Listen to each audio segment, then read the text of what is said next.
Bhojpuri industry में विवाद अक्सर खेसारी लाल यादव के नाम से ही क्यों? खेसारी लाल यादव लाइव आकर अपने गानों के बारे में बोले तो विवाद। खेसारी लाल यादव लाइव आकर अपने फिल्मों के बारे में बोले तो विवाद।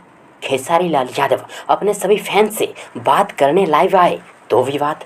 भोजपुरी इंडस्ट्री के बाकी के सभी एक्टर्स सिंगर्स भी अपने गानों को लेकर अपने फिल्मों को लेकर लाइव आते हैं, अपने फैंस से बात करने लाइव आते हैं, तब भोजपुरी इंडस्ट्री में कोई विवाद नहीं होता। पता है ऐसा क्यों होता है? क्योंकि पिछले कई सालों से खेसारी लाल यादव ने भोजपुरी इंडस्ट्री के बाकी के सभी हीरो सभी गायकों को पीछे छोड़ दिए हैं। सबसे अधिक सॉन्ग आता है खेसारी लाल यादव का। सबसे अधिक सॉन्ग हिट होता है खेसारी लाल यादव का। सबसे अधिक फिल्में ऑफर होते हैं खेसारी लाल यादव को। सबसे अधिक फिल्में करते हैं खेसारी लाल यादव। सबसे अधिक फिल्में हिट होते हैं खेसारी लाल यादव के। और सबसे खास बात, भोजपुरी इंडस्ट्री में सबसे अधिक कमाई करते हैं, इनकम करते हैं खेसारी लाल यादव।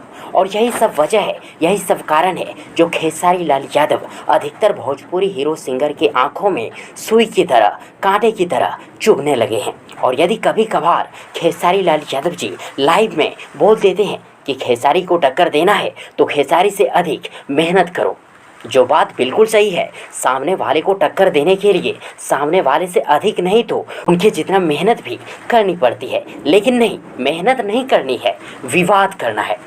तो मैं आशा करता हूँ कि आप सबों को समझ में आ ही गया होगा कि भोजपुरी इंडस्ट्री में विवाद खेसारी जी के नाम से ही क्यों होता है।